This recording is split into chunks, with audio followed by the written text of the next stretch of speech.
ভেবে নেবো। সেই জিনিসগুলো ভেবে নিয়ে আমরা এই বোর্ডের মাঝখানে আসবো, এসে সবাইকে সবার নিজের নাম জানাবো। কে কী করবে আমরা জানি না, কেউ কাউকে বলবে না কে কী করছে, সবাই নিজের মনের মধ্যে রাখবো। প্রথম থেকে শুরু হবে কে কীভাবে কী করবে। একটা করে পশু আমরা দেখে যেন বুঝতে পারি কে কোন পশু বা কে কোন পাখির অভিনয় করছে। এখন কীভাবে হবে, সবাই গোল থেকে বেরোবে, সবার সামনে যাবে, গিয়ে হচ্ছে অভিনয় করবে। অভিনয় করে ফাইনালি এই টেবিলটা যেখানে পরিস্থিতির নাম আছে সেইখানে দাঁড়িয়ে বলবে আমার নামে, বলে আবার নিজের নিজের গোলের মধ্যে চলে যাবে।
এত তাড়াতাড়ি করলে দর্শকরা বুঝবে না, আরো স্লো। যেরকমভাবে হচ্ছে সাপ করলো রিয়া, যেরকমভাবে হেনা করলো সেরকম ভাবে। এত তাড়াতাড়ি করলে দর্শকরা কিছুই বুঝতে পারবে না যে কে ওটা গেল কে ওটা নিয়ে গেল। নেক্সট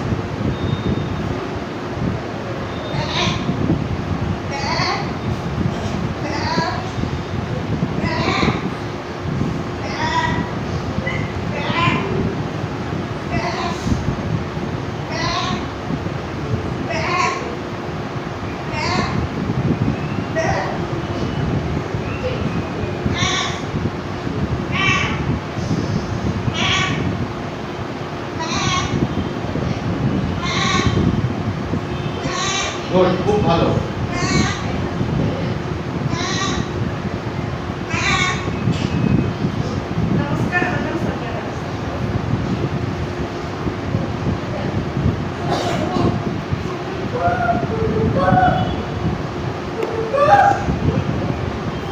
একটু জোরে শোনা যাচ্ছে না।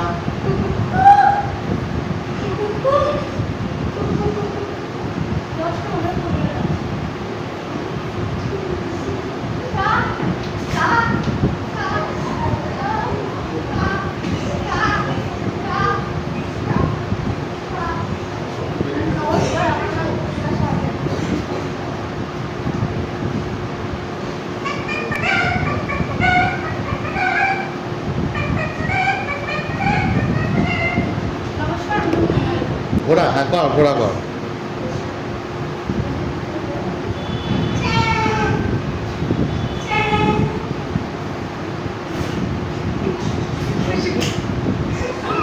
নেক্সট সবার কাছে গিয়ে করতে হবে বলেছিলাম। নেক্সট কর কর।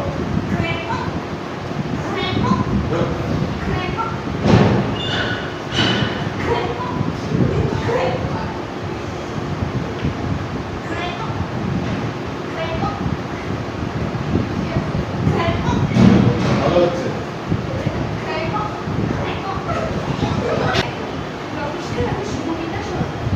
নেক্সট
আছে দর্শক, তার অবধি শোনানো।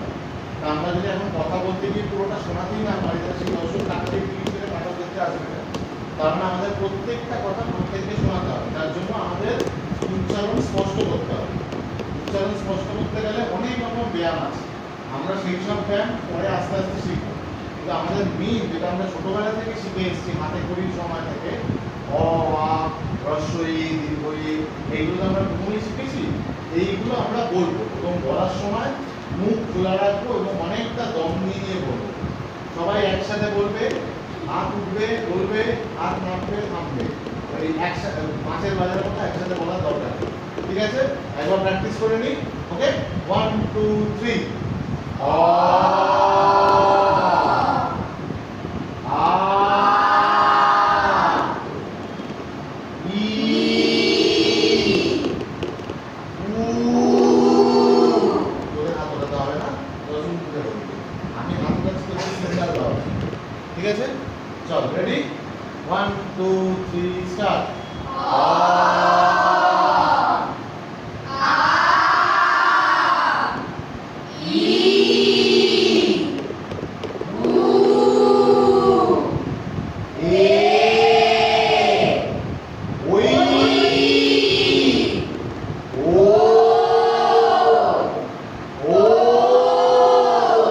আরেকবার।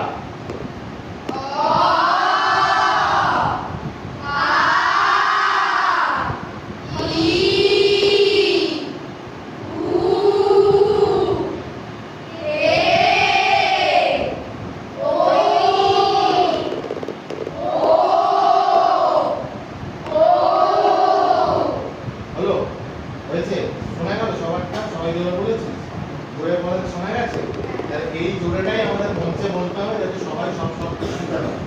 আজকে শুধু অবাধি হলো, পরের দিনটা ক খ দিয়ে হবে। পরের দিনটা সবাই ক খ পড়ে আছে।